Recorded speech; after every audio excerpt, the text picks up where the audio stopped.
Muy buenos días. Disculpen por favor la demora del anuncio de la evolución de la epidemia de COVID en nuestro país y cuáles medidas se van a tomar en los próximos días, pero la reunión con el presidente hoy día, como reunión de análisis típica de los días miércoles, ha sido un poco más larga. Quiero precisar algunos aspectos generales primero. Respecto a la disponibilidad de información para los alcaldes, para el público, para todo el que pueda usarla en orden de contribuir a manejar de mejor forma esta pandemia, quiero recordar que anoche se publicó, como es habitual, con un enriquecimiento significativo de los datos y de los gráficos, el informe epidemiológico del Ministerio de Salud respecto a la evolución del coronavirus, que está disponible en la página web del Ministerio para quien lo quiera consultar. Allí se definen por comunas, ¿no es cierto?, casos nuevos, incidencia actual, casos totales, incidencia total por comuna. En segundo lugar, se ha disponibilizado para todos los alcaldes que lo requieran el mapeo de densidad de casos por kilómetro cuadrado en su comuna. Lo hemos entregado ya a solicitud de algunos alcaldes. Es un cuadro esencialmente dinámico, por supuesto, a medida que cambian los días, y está a vuestra disposición. Y en tercer lugar, en la medida que se ha ido implementando el decreto del Ministerio de Salud, que incorpora en comisión de servicio a inspectores municipales u otros funcionarios dependientes de los municipios, se les hace entrega a estos funcionarios bajo secreto de confidencialidad los casos, direcciones, para que nos ayuden a los seguimientos, al control, que en la etapa actual de la epidemia es una contribución muy importante que agradecemos, y por eso, como ya ha ocurrido en varias comunas, agradecemos que los alcaldes, las municipalidades se pongan en contacto con las respectivas Ceremis de Salud para disponibilizar funcionarios propios del Ministerio en comisión de servicio a la Ceremi para que ayuden, insisto, al control de la pandemia y puedan, por lo tanto, tener la información que se requiere bajo este compromiso de confidencialidad para ayudar al control local, barrio por barrio, casa, donde está habiendo casos y se requiere aislamiento, traslado, a hostales sanitarios, todo lo que sea necesario para controlar esta epidemia. Información. En segundo lugar, tengo que informar algo muy relevante que entiendo requiere más información y más aclaración, lo que se dará a través de expertos, medios de comunicación en las horas y días siguientes, pero el comité de expertos que asesora al Ministerio de Salud, que está constituido, como se sabe, por saludistas, epidemiólogos, infectólogos de primer nivel, totalmente transversal desde el punto de vista académico, político, ha hecho una recomendación en el sentido de un cambio de la definición de lo que entendemos por caso de coronavirus para el mejor enfrentamiento de la pandemia en la situación que está hoy. El Consejo Consultivo toma muy en consideración información que también es pública, que significa en la práctica que el único virus que está circulando en este momento en el país es el virus del coronavirus. Vale decir, en la práctica, toda persona que tiene una infección respiratoria originada en un virus, es muy improbable que esa infección se deba a otro agente, sino a coronavirus. Como ocurrió el año 2009 con la influenza humana, en que todas las personas prácticamente que tenían una infección viral respiratoria era esta influenza humana. Lo mismo está empezando a ocurrir con el coronavirus, y de hecho la circulación de otros virus que se monitorizan, dígase el virus de la influenza, muy importante, y a lo mejor la exitosa campaña de vacunación puede haber ayudado a esto. El virus parainfluenza, el adenovirus y el virus sincicial respiratorio en la práctica no están circulando en el país y por lo tanto volvemos a insistir como contexto para lo que voy a señalar de definición sugerida por el comité de expertos. Tenemos que asumir que una persona que desarrolla síntomas respiratorios, lo más probable es que se deba a una infección por coronavirus. Y en ese sentido, el comité señala las siguientes categorías que van a ser, insisto, descritas con detalle en decreto, pero sumarizo, señalando que la primera categoría es caso sospechoso. ¿Quién es, en primer lugar, un caso sospechoso? Una persona que desarrolla, sin haber tenido contacto con nadie, al menos 2 síntomas típicos de esta infección, ya sea dolor torácico, tos, fiebre más de 37,8 grados, dolores musculares. Cualquier persona que desarrolla al menos 2 de estos síntomas va a entrar y ser notificado, como es hoy, como sospechoso. También es sospechoso de estar cursando una infección por coronavirus alguien que ha estado en contacto estrecho con un caso certificadamente positivo, o sea que tiene el examen PCR, que señala que la persona en realidad tiene una infección y alguien que ha estado en contacto con esa persona desarrolla síntomas respiratorios, al menos uno de los síntomas que se han señalado, al menos uno, no 2 como el caso anterior, durante los 14 días siguientes al contacto estrecho con una persona que está calificada por laboratorio como caso positivo. Un caso confirmado, como ha sido hasta hoy, es un caso que es sospechoso y que se le hace un examen de PCR, como informamos todos los días cuántos son, y ese examen sale positivo. Eso es un caso confirmado. Sin embargo, el comité de expertos sugiere agregar una nueva categoría, una columna diferente, que denomina caso probable. Y caso probable es una persona que tiene síntomas, que se hace un examen de PCR y el resultado de ese PCR es indeterminado, vale decir, no es ni negativo ni positivo. Hasta ahora, estas personas se debían hacer un segundo examen. Ese segundo examen ya no es necesario ni exigible. El hecho de que el resultado sea dudoso, esté entre positivo y negativo, como ocurre con algunos resultados de laboratorio, en un área gris, se va a considerar como un caso probable. Asimismo, se va a considerar como caso probable, esta nueva categoría, probable, una persona que ha estado en contacto estrecho, como está definido en los distintos decretos, ¿no es cierto? Ha estado más de 2 horas en una reunión a espacio cerrado con alguien que es un caso positivo, ha estado conversando sin mascarilla durante 15 minutos o más con alguien que resulta positivo después.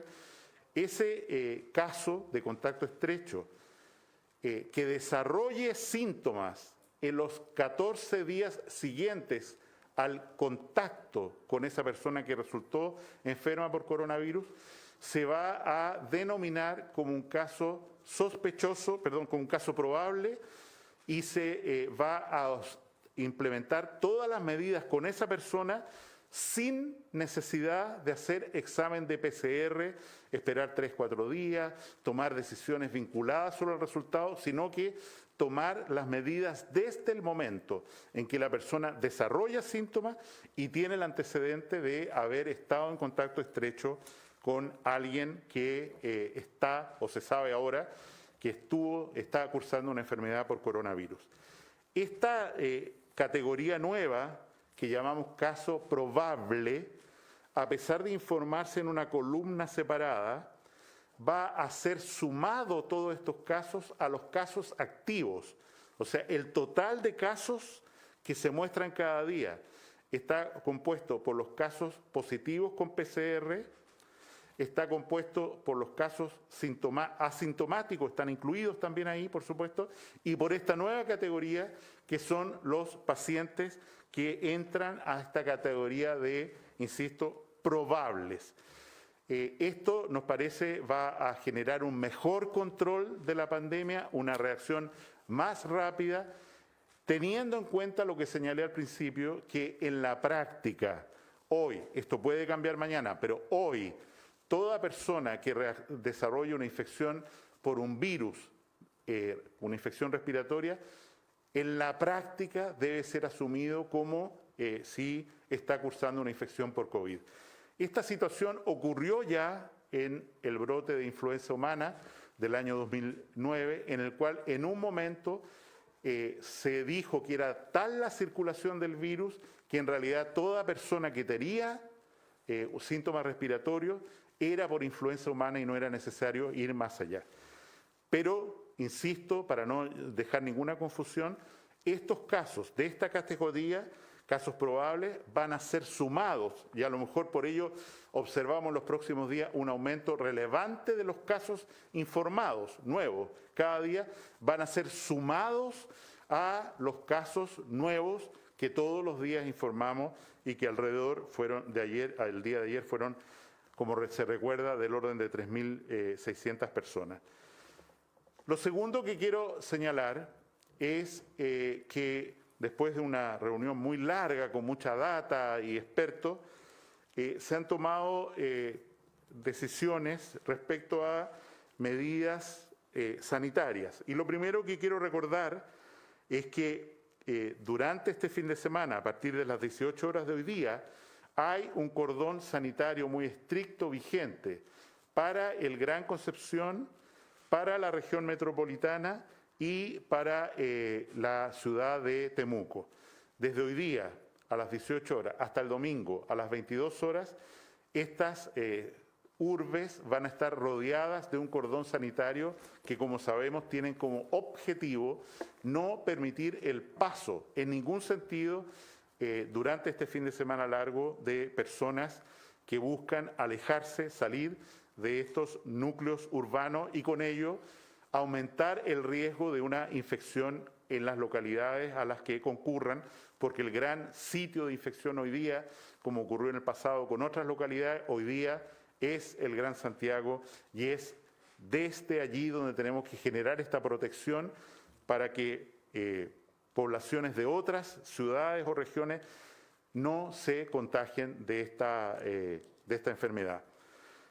Evidentemente vamos a instalar, dada la relación focal de aumento de casos independientes que son trazables todavía en Ancud, en la región de los lagos, vamos a instalar una aduana sanitaria muy estricta para evitar que los casos que están concentrados en Ancud se difundan a otras localidades de la isla de Chiloé o del archipiélago.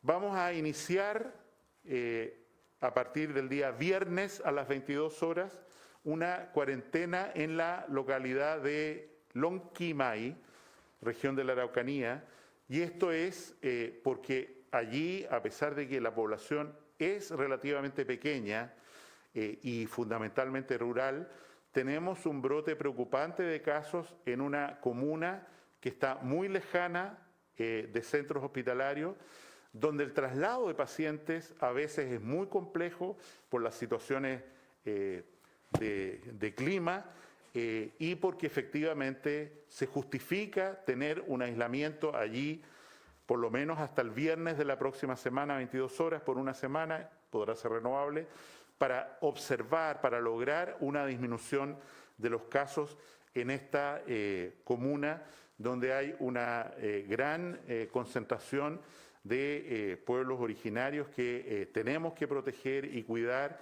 insisto, sobre todo tratándose en la práctica de una localidad transcordillerana que tiene dificultades de acceso muy relevantes. Se mantienen sin cambios en la región de Antofagasta, las comunas de Antofagasta y Mejillones, o sea, se renueva la cuarentena en estas localidades en la comuna de Antofagasta, el núcleo urbano, y en la comuna de Mejillones, hasta el viernes 29 a las 22 horas. Asimismo, se mantiene la cuarentena de las comunas de Iquique y Alto Hospicio en la región de Tarapacá, y se mantiene sin variación hasta el viernes de la próxima semana por lo menos la provincia de Santiago y las 6 comunas que ya están en cuarentena hasta el día de hoy, desde la semana pasada, viernes a las 22 horas. La subsecretaria Katy Martorell se va a detallar después en otro punto, ¿no es cierto?, con más énfasis cada una de estas medidas, cordones, aduanas, en fin. Nos preocupa enormemente la situación de la región de Valparaíso. Y si bien es cierto, no cumple todavía con los criterios epidemiológicos objetivos para tomar medidas más drásticas, el foco de atención y preocupación está puesto en San Antonio Urbano, en el puerto. Y en ese sentido, ciertamente hay una protección hacia la región de Valparaíso por el cordón sanitario de este fin de semana, las aduanas que son permanentes. Evidentemente tenemos que tener un cordón sanitario muy potente en la salida y entrada de la comuna de San Antonio, como lo estamos implementando, y además hemos instruido al Ceremi de la región de Valparaíso a aislar en residencias sanitarias, cosa que no se ha hecho con la fuerza que se requiere, a toda persona que esté como sospechoso de estar cursando la fase inicial de un contagio por coronavirus, y por supuesto toda persona confirmada, hacer una revisión de los 150 casos, si no recuerdo mal, que tenemos activos en dicha provincia, para trasladarlos a todos ellos a recintos, hostales sanitarios que nos permitan generar un aislamiento mucho más estricto que no hemos sido capaces de implementar hasta ahora en San Antonio, en la idea de que eso es una medida adecuada para evitar el aumento de contagios en toda la región de Valparaíso. Básicamente, ¿no es cierto?, hemos hablado de acceso a la información, de la nueva definición recomendada y tomada por el Ministerio de Salud del Comité de Expertos, en que se agrega la categoría de caso probable, que se va a sumar, insisto, como casos activos, casos reales de coronavirus, independiente que algunos de ellos no tengan el resultado de PCR, y de las medidas que había que implementar esta semana y anunciar el día de hoy, con las diferentes vigencias que he señalado. Sin decir más, dejo con ustedes a la doctora Paula Daza para que haga inicio el informe propio del día.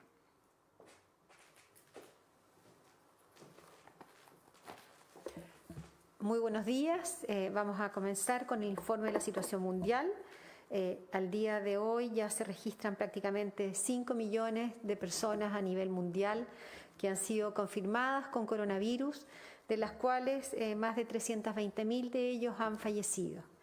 Los países que siguen liderando el número de casos sigue siendo los Estados Unidos en primer lugar, que ya se han notificado más de 1,5 millones de personas confirmadas, y con preocupación Brasil ya se encuentra en el tercer lugar del mundo con el mayor número de casos confirmados hasta la fecha. La situación del resto de Latinoamérica sigue preocupando, Perú, México y también, por supuesto, la situación de Ecuador. ¿Cuál es la situación en nuestro país en las últimas 24 horas, como registramos todos los días? En el día de ayer se notificaron 4.038 casos nuevos, de los cuales 3.647 corresponden a personas con síntomas y 391 personas sin síntomas. Como lo hemos notificado los días anteriores, el mayor número de casos nuevos que estamos teniendo en las últimas semanas se refieren a la región metropolitana. Más de un 85% de estos casos corresponden, los casos nuevos siguen correspondiendo a la región metropolitana, donde hoy día se están tomando estas medidas tan estrictas como cuarentenas en gran parte de nuestra región. Con respecto a las personas que se han recuperado, a la fecha de hoy son recuperados 22.504 personas y los casos totales hasta el momento son 53.617 casos confirmados de coronavirus desde el inicio de esta pandemia. En relación a los fallecimientos notificados, en el día de ayer se notificaron 35 personas fallecidas, lo que suma un total de 544 personas fallecidas asociadas al coronavirus. El perfil epidemiológico de las personas que han fallecido se mantiene, son personas con antecedentes de enfermedades crónicas, hipertensión, diabetes, principalmente enfermedades cardiovasculares, y es por eso que hacemos un llamado muy importante a cuidar a nuestros adultos mayores y también a aquellas personas que están en tratamiento por enfermedades crónicas, diabetes, hipertensión, enfermedades coronarias. Es muy importante que mantengan su actividad, su tratamiento activo para disminuir un factor de riesgo que es las enfermedades cardiovasculares. Quiero dejar con ustedes al subsecretario de Redes Asistenciales para que continúe con la cuenta.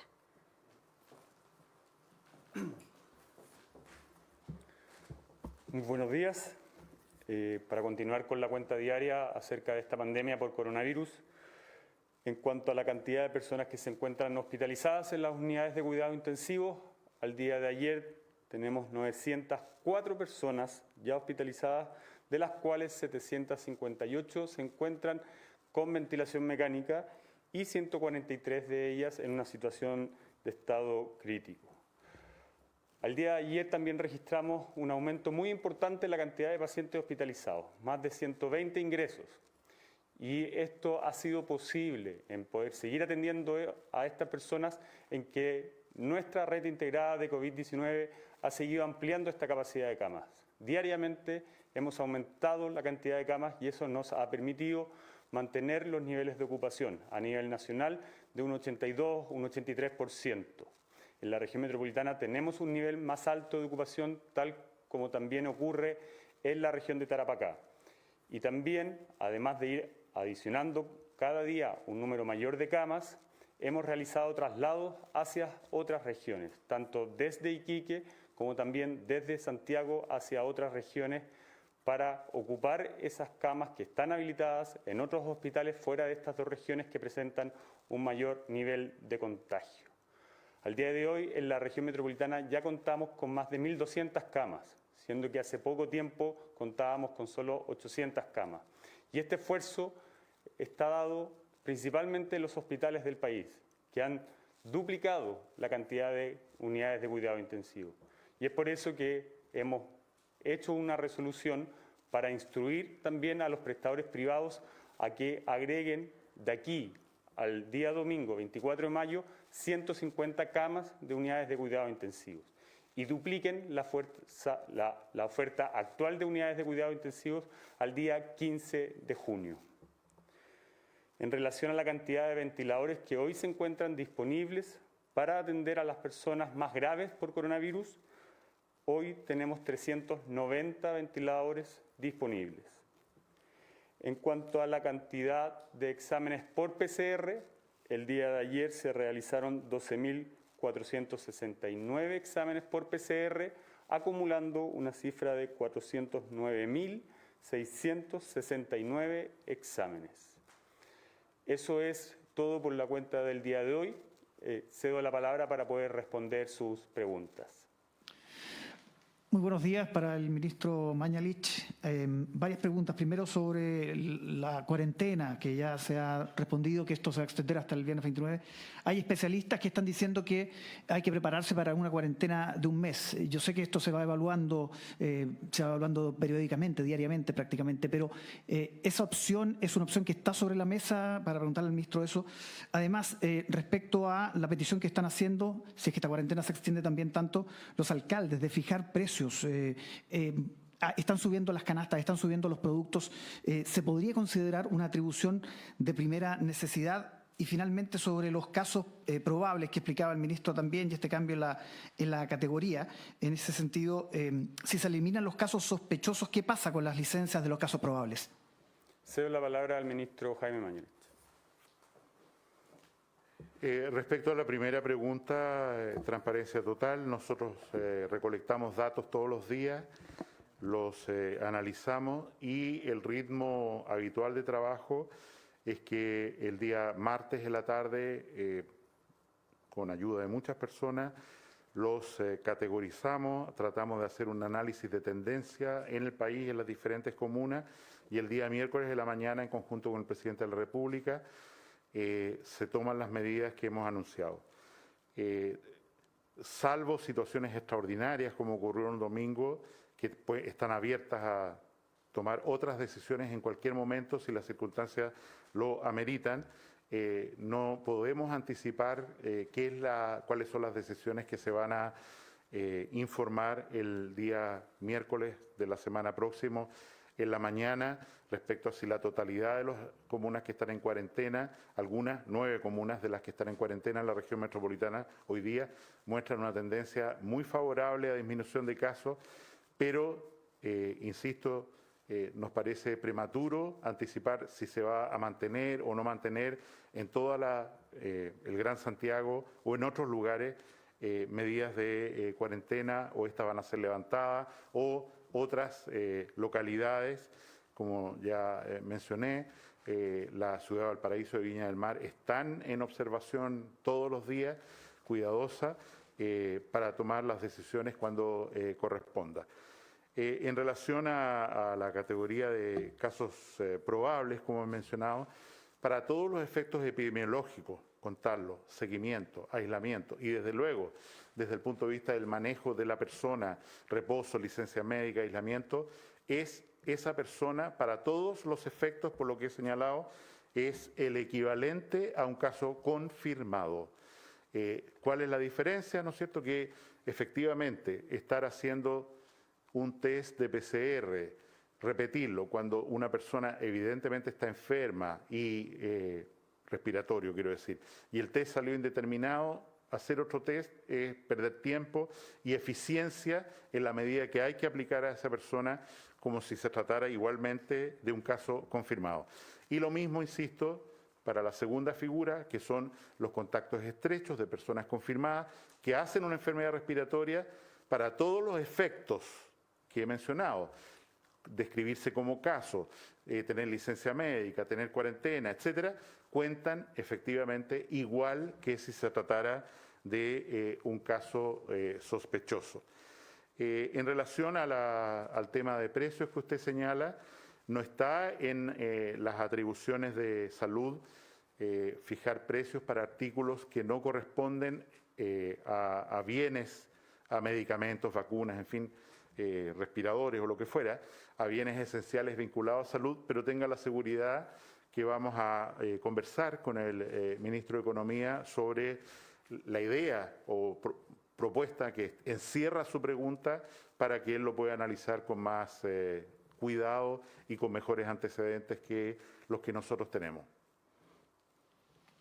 Ministro, aprovechando que está ahí, ¿desde cuándo se empiezan a contar los casos probables? Se incorporó en el reporte de hoy, pero la pregunta tiene que ver con el nivel exacto de ocupación de la región metropolitana. Según Sochimi, hasta el día de ayer estábamos en torno al 94-95% de ocupación y quedaban antes de ayer 47 camas críticas. Si pudieran ser más específicos respecto de la situación de la región metropolitana, pero comenzando la pregunta respondiendo si se incorpora hoy ya los casos probables en el reporte. No se incorporan todavía como esto, en relación a la pregunta anterior, tiene consecuencias. O sea, la persona se hace acreedora de un beneficio como es la licencia médica, tiene que ser promulgado en un decreto del Ministerio de Salud que vamos a promulgar hoy día y esperamos esté durante la noche de hoy o mañana, publicado en el Diario Oficial. En mi opinión, para hacer las cosas bien, no vamos a contar en la estadística diaria estos casos probables, sino hasta el día viernes o a más tardar el sábado. Respecto a la capacidad de la red hospitalaria, dejo con ustedes al subsecretario que puede informar con más propiedad que yo. Bueno, como se ha planteado, hoy día efectivamente en la región metropolitana y en la región de Tarapacá existe una ocupación más alta, en este caso específico de la región metropolitana de un 94%. Y tal como usted lo menciona, el día de ayer se informaban 40 camas disponibles. Hoy día ya existen 80 camas disponibles en la región metropolitana porque también hemos ido aumentando diariamente. A pesar de que hay un aumento en los ingresos de pacientes a las unidades de cuidados intensivos, cada uno de los establecimientos del país, sobre todo los de la región metropolitana, también han ido aumentando su capacidad de unidades de cuidados intensivos. Y eso lo hemos ido realizando porque existe una planificación. En una primera instancia, habilitando camas con ventiladores mecánicos que hemos dispuesto a través de las compras que ha realizado el Ministerio de Salud y de las donaciones que hemos recibido. También se han convertido máquinas de anestesia para poder ser utilizadas como unidades de cuidado intensivo. Y también estamos utilizando los ventiladores pediátricos que son de mayor capacidad para poder hacer ventilación mecánica en pacientes adultos con el cuidado y la seguridad que requiere ese tratamiento. Y esto se está realizando en todos los establecimientos del país, tanto públicos como privados. Y eso nos ha permitido seguir manteniendo un espacio para poder seguir atendiendo a los pacientes que se van contagiando día a día y que obviamente en la medida que tengamos un mayor número de contagios, en los días siguientes va a seguir aumentando esta necesidad de hospitalización en unidades de cuidados intensivos. Buenos días. Quisiera preguntarle al ministro Mañalich por la situación del Hospital San Juan de Dios. Hemos conocido el caso de una persona de Machalí, Carmen Alcaíno, de 74 años, con problemas cardíacos, que le hicieron 2 exámenes PCR que salieron negativos, pero por su problema cardíaco fue trasladada al Hospital San Juan de Dios, donde su familia dice que ahí sí contrajo el coronavirus. No pudo ser operada precisamente porque se complicó su estado y que finalmente falleció el lunes pasado, y que las características de su funeral fueron por coronavirus contraído en el Centro Asistencial San Juan de Dios. Ministro, ¿qué pasa en ese recinto asistencial y qué reflexión se puede hacer al respecto? De acuerdo a la situación particular, no tengo mayores detalles, pero lo que sí se debe cumplir, obviamente, son los protocolos que hemos emanado desde el Ministerio de Salud.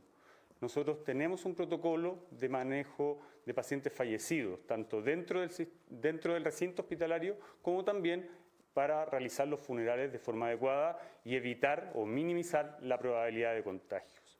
Esto está ocurriendo y debe respetarse, independiente de si se produjo o no el contagio afuera o dentro del hospital. Subsecretario, ¿se entiende el protocolo para una persona fallecida que tiene coronavirus? La reflexión de la familia es que ella no debió haberse contagiado porque ya estaba en el hospital y llegó sin el virus. Eso es parte de una investigación epidemiológica que se debe realizar, ¿ya? Por lo tanto, en la medida que esa investigación epidemiológica se realice, esa auditoría médica se pueda realizar desde el punto de vista del hospital, se entregará toda esa información con total transparencia hacia la familia para su mayor tranquilidad y lamentando obviamente el fallecimiento de su ser querido. Subsecretario, ministro, ¿cómo le va? Buenos días. Primero le quiero consultar, considerando el panorama que ustedes han descrito y también la urgencia de tener mayores espacios para la atención, ¿qué es lo que va a ocurrir puntualmente con Espacio Riesgo, que tenía una destinación determinada en su momento? ¿Van a cambiar los planes? ¿Se podría efectuar algún tipo de operativo, traslado también en ese espacio? Y lo otro que le quiero consultar también tiene que ver con los protocolos que se han activado en relación a las mismas autoridades de gobierno sobre los casos sospechosos. En el Colegio Médico, la presidenta del Colegio Médico planteaba que todos los contactos estrechos de una persona con PCR positivo para COVID-19 deben hacer una cuarentena preventiva por 14 días, independiente que se tome una PCR ese tiempo y que salga negativa. Hay 2 ministros de Estado que volvieron inmediatamente a sus funciones después de haber tenido los resultados de su examen. ¿Hubiese sido recomendable tomarse más días en ese sentido? ¿Cómo lo ven ustedes? En relación a la primera parte de la pregunta, dentro de nuestro plan de aumento de camas está considerado el centro hospitalario Huechuraba, así como también el hospital modular, que ya ustedes lo pueden ver, está instalado a un costado del Sotero del Río. El día de ayer llegó el segundo módulo de otras 100 camas de nuestro hospital modular, que va a ser instalado a un costado del hospital Barros Luco, y esto también forma parte de estas 4.000 camas que nosotros habilitamos para poder enfrentar de buena forma esta pandemia. Hay que considerar que además del centro hospitalario Huechuraba, además del hospital modular, nosotros adelantamos la puesta en marcha de 5 hospitales. Estamos hablando del Hospital de Ovalle, de Padre Las Casas, de Angol, de Gustavo Frick en Viña del Mar y del Félix Bulnes aquí en la comuna de Cerro Navia. Todas estas camas están dispuestas a disposición de cualquier persona que lo necesite, independiente de si su estado de salud es de coronavirus o no es de coronavirus. Lo que se ha hecho en los hospitales al complejizar las camas, es decir, pasar de camas básicas a camas intensivas o intermedias, es que se ha disminuido la cantidad de camas básicas. Y esas camas básicas nosotros las hemos sustituido y agregado 4.000 para poder seguir atendiendo a los pacientes, porque una vez que salen de unidades de cuidado intensivo, los pacientes necesitan una recuperación y necesitan de camas intermedias, agudas, medias y básicas. Y es por eso que esta estrategia se sigue utilizando y obviamente en la medida que sea necesario vamos a trasladar más pacientes a cada uno de estos centros que hemos dispuesto de menor complejidad. Para la segunda parte de la pregunta, le cedo la palabra al ministro Mañalich. Voy a hacer una conceptualización general que tiene que ver con 2 de los temas que se han tocado. Si yo estoy en un contacto estrecho hoy, con una persona que está enferma de coronavirus y me hago una PCR hoy día, la inmensa probabilidad es que esa PCR salga negativa. Si me la hago mañana, va a seguir siendo negativa. Al día 3, en fin, ¿a cuántos días del contacto estrecho la PCR da su máximo rendimiento, en el sentido que se hace positiva? Al 5.º día. Esto está documentado en todas partes. Vale decir, la mayor eficiencia de la PCR se produce al 5.º día después del contacto, digamos, con una persona que fue positiva. Y por eso no es extraño, ¿no es cierto?, que los primeros exámenes, y yo así lo dije respecto a algunos ministros de Estado, no hay que hacerse un examen inmediatamente después del contacto. Hay que esperar al menos 3, 4 días para hacerse esa PCR y que esa PCR alcance su máximo valor. Porque la PCR detecta la presencia del virus y para que yo tenga virus detectable tengo que pasar días de infección, de multiplicación del virus en el árbol pulmonar para que aparezca positivo en el PCR. Y esto tiene relación con 2 puntos que se han tocado.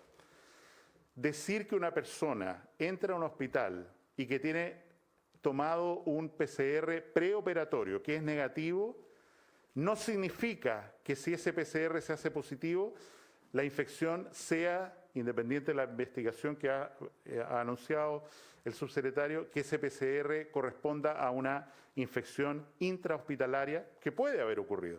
Pero no se puede afirmar que un cambio de PCR en los días corresponde a una infección en el momento reciente que se toma el examen que resulta positivo. En el segundo punto quiero ser absolutamente categórico porque esto está decretado en 2 oficios del Ministerio de Salud. Una persona que tiene un contacto estrecho con alguien que resulta un caso positivo y a los 4 o 5 días tiene un PCR negativo, esa persona no tiene COVID dentro de lo que son las probabilidades. Y no tiene necesidad de hacer cuarentena llegando a 14 días, como se ha sugerido en un extremo que no tiene fundamento. El fundamento es, yo estuve en contacto estrecho, voy a tener una cuarentena mientras me hago el examen, 4 o 5 días después voy a tener el examen. Si es negativo, no tengo necesidad de seguir en cuarentena porque el PCR demostró a los 4 o 5 días que no tengo infección. No es adecuado en relación a la pregunta, es incorrecto, no se justifica, es una medicina equivocada quien señala que una persona por el solo hecho de haber estado en contacto estrecho con alguien teniendo un PCR negativo al 5.º día, como se pidió a los ministros que hicieran una repetición y que mientras tanto tuvieran una cuarentena preventiva, no es adecuado decir que esa persona, por el solo hecho de haber tenido un contacto estrecho, sin desarrollo de síntomas, como he dicho a propósito de la definición de caso probable, sin síntomas, haga o deba hacer una cuarentena, insisto, de 14 días. Hola, muy buenas tardes. Varias preguntas. Una tiene que ver con los ventiladores. Si hay algún número de ventiladores que se hayan trasladado desde regiones hasta la capital, por una parte. Por otra parte, si pueden dar mayores detalles sobre los hospitales modulares que se han instalado, si se van a convertir, por ejemplo, en zonas UCI y si se están tomando mayores medidas también en los recintos penitenciarios. Respecto a lo que usted señala, el flujo de respiradores es intenso entre las regiones y quiero recordar que hay un compartimento, por así decir, a disposición de una bodega virtual, porque son varios locales, para no acumular todos los respiradores en uno solo, a disposición del subsecretario para enviarlos a donde se necesite. Incluso algunas de estas reservas de respirador están en regiones para un uso rápido. Al respecto, nosotros evidentemente tenemos que ir convirtiendo zonas del hospital en unidades de tratamiento intensivo.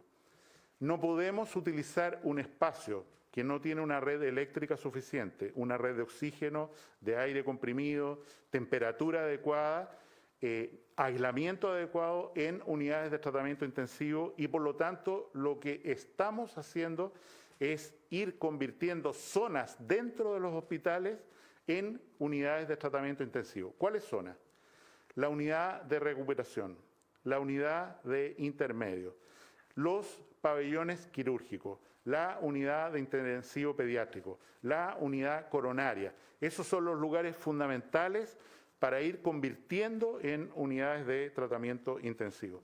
La medida más urgente que estamos tomando, independiente que tenemos reserva, que antes de fin de mes llegan 500 respiradores más, es la solicitud a los recintos privados de salud de dar más, de colaborar más.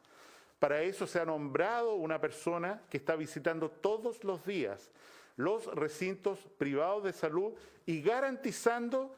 ¿Por qué ustedes tienen respiradores guardados acá? ¿Por qué no han convertido la unidad intermedio? ¿Por qué no han convertido los pabellones? ¿Por qué? ¿Por qué? ¿Por qué? En el entendido que detrás de esas preguntas, ¿por qué? Hay una exigencia que estamos fiscalizando para que las clínicas privadas den lo más que se pueda. Hemos dicho cuál es el límite que les hemos pedido, que creemos que es un límite razonable. Duplicar las cantidades de unidades de tratamiento intensivo dentro de sus recintos y observamos con satisfacción que la respuesta mayoritaria de las clínicas e instituciones no dependientes del Ministerio, mutuales, hospitales de las Fuerzas Armadas, a esta solicitud ha sido muy, muy positiva y, como nos consta hoy día, están haciendo un esfuerzo por agregar camas, lo que ya mencionó el subsecretario cuando se le hizo la pregunta respectiva. Muchas gracias, eso es todo por hoy y a pesar de que el fin de semana es largo, no lo tomen como tal porque estamos todos en cuarentena, estamos todos luchando por vencer a este virus que nos aqueja. Tenemos la capacidad de responder, estamos aumentando esa capacidad de respuesta, pero necesitamos todo el esfuerzo de todos los ciudadanos para disminuir el número de contagios, como menciona. Ya ha ocurrido exitosamente esa tendencia, no cantemos victoria todavía, en 9 comunas de las que están en cuarentena en el Gran Santiago hoy día. Y ocurrió en el pasado con Arica, con Punta Arenas, con Talca, con Chillán, con Temuco, y esos lugares hay que mantener una vigilancia muy eficaz, pero efectivamente se mantienen en una situación muy tranquila respecto al número de nuevos casos, y eso es lo que nos va a ocurrir evidentemente en la región metropolitana, gracias al esfuerzo de todos y todas, porque eso es lo que se requiere para que esto en realidad termine siendo un éxito en la lo que hemos denominado la batalla de Santiago. Muchas gracias.